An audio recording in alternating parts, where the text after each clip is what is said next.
بسم الله الرحمن الرحيم. الحاقة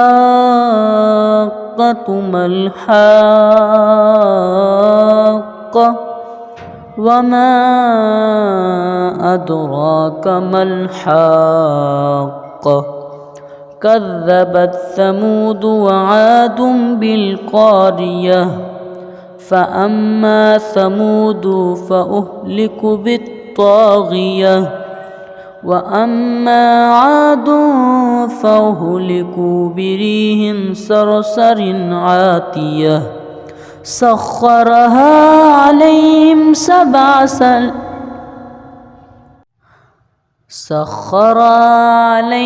سبع ليال وثمانية أيام حسوما فترى القوم فيها سرعا كأنهم أعجاز نخل خاوية فهل ترى لهم من باكية. وجاء فرعون ومن قبله والمؤتفقات بالخاطئة فعصوا رسول ربهم فأخذهم أخذة رابية. إنا لما طغى الماء حملناكم في الجارية لنجعلها لكم تذكرة وتعيها أذن واعية. فإذا نفخ في الصور نفخة واحدة وحملت الأرض والجبال فدكتا دكة واحدة فيومئذ وقعت الواقية وانشقت السماء فهي يومئذ واهية والملك على أرجائها ويحمل عرش ربك فوقهم يومئذ ثمانية.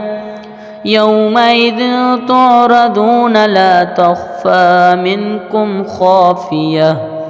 فأما من أوتي كتابه بيمينه فيقول هاؤم اقرءوا كتابيه إني ظننت أني ملاق حسابيه فهو في عيشة راضية في جنة عالية قطوفها دانية كلوا واشربوا هنيئا بما أسلفتم في الأيام الخالية.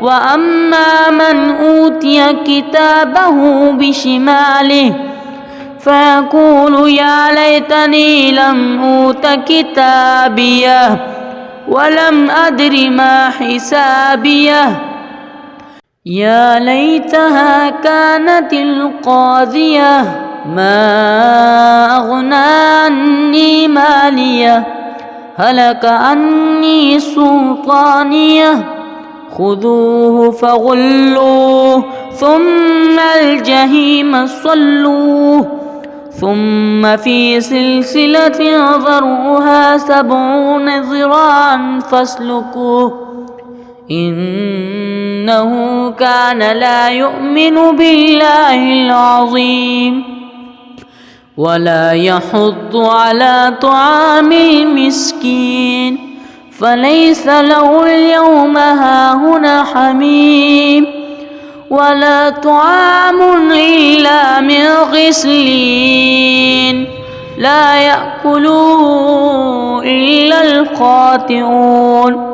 فلا أقسم بما تبصرون وما لا تبصرون إنه لقول رسول كريم وما هو بقول شاعر قليلا ما تؤمنون ولا بقول كاهن قليلا ما تذكرون تنزيل من رب العالمين ولو تقول علينا بعض الأقاويل لأخذنا منه باليمين ثم لقطعنا منه الوتين فما منكم من عهد عنه حاجزين وإنه لتذكرة للمتقين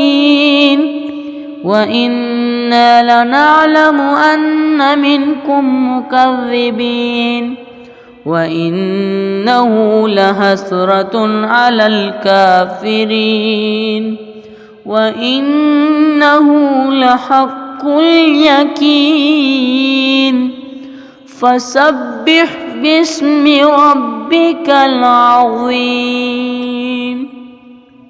صدق الله